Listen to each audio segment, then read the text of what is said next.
জীবনের after makeup যদি কোনো দুঃখ থাকে সেটা হচ্ছে এইটা, ঠিক আছে? বুঝতে পেরেছো?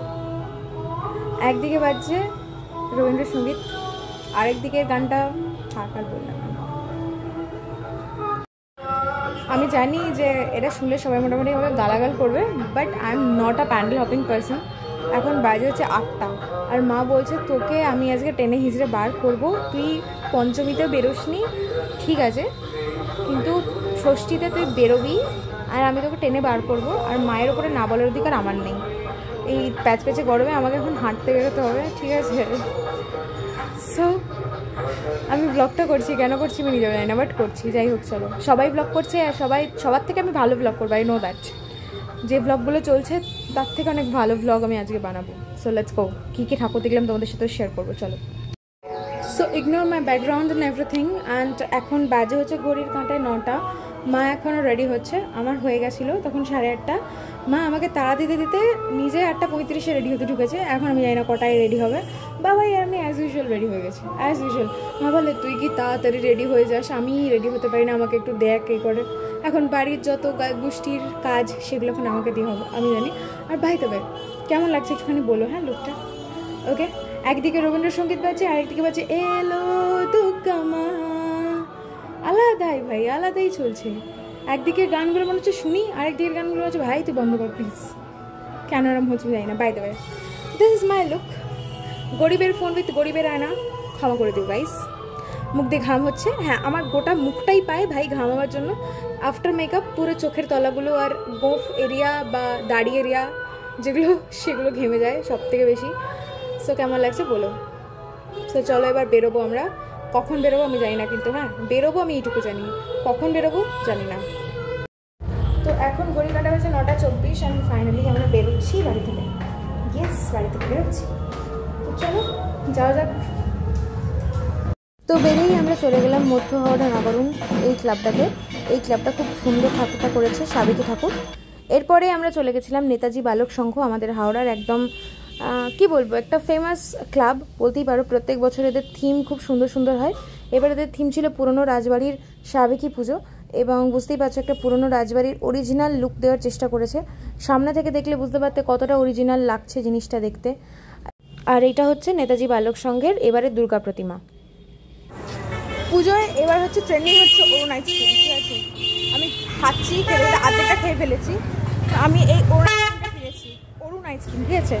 তো মোটামুটি আমার পাড়াতে প্রায় 15টা মতো দোকান খুলেছে অরুণ আইসক্রিমের। সো এটা একটা তারই ব্রাঞ্চ থেকে নেওয়া অরুণ আইসক্রিমের আইসক্রিম। আমি ফার্স্ট টাইম খাচ্ছি অরুণ আইসক্রিম, ঠিক আছে? এটা হলো ব্ল্যাক কারেন্ট আর স্ট্রবেরি ফ্লেভার। খারাপ খেতে না, ভালোই। তো রেখে একটা ঠাকুরের কাছে চলে এসেছি, দেখা যাক। সো এই একটা প্যান্ডেল ওয়াজ ফ্যাবিউলাস। এখানে সমস্ত আমাদের উইমেনদের ছবি, আমি অন্তত তাই দেখতে পাচ্ছি, সব উইমেনদের ছবি, সব। আমি জানি, দেখেছি।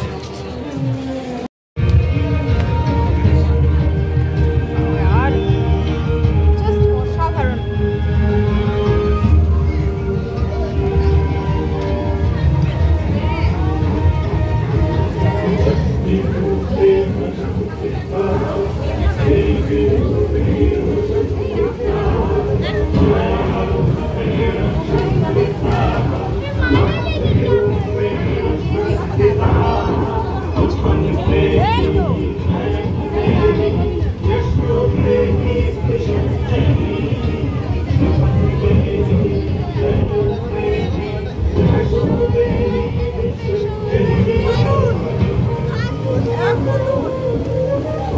কি অসাধারণ করেছে রে।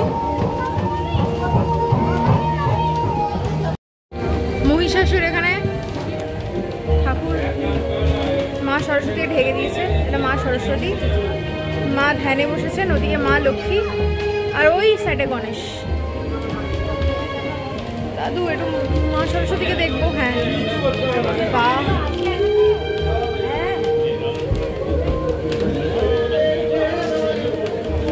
কি অসাধারণ করেছে।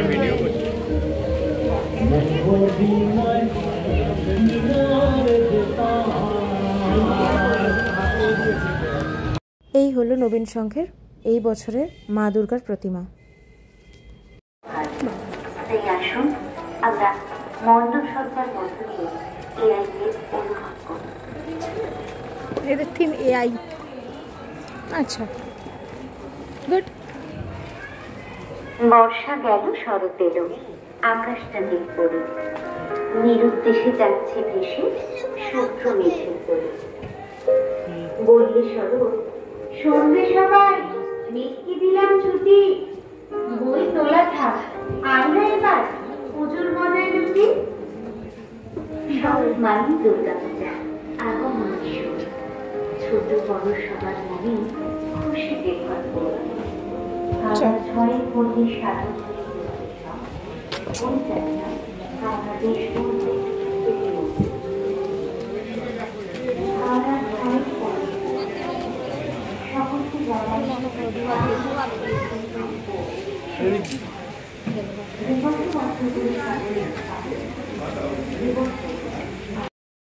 এরপরে আমরা গিয়েছিলাম হাওড়ার সহযাত্রী ক্লাবে, এবং এরা প্রত্যেক বছরই করে ভারত মাতা।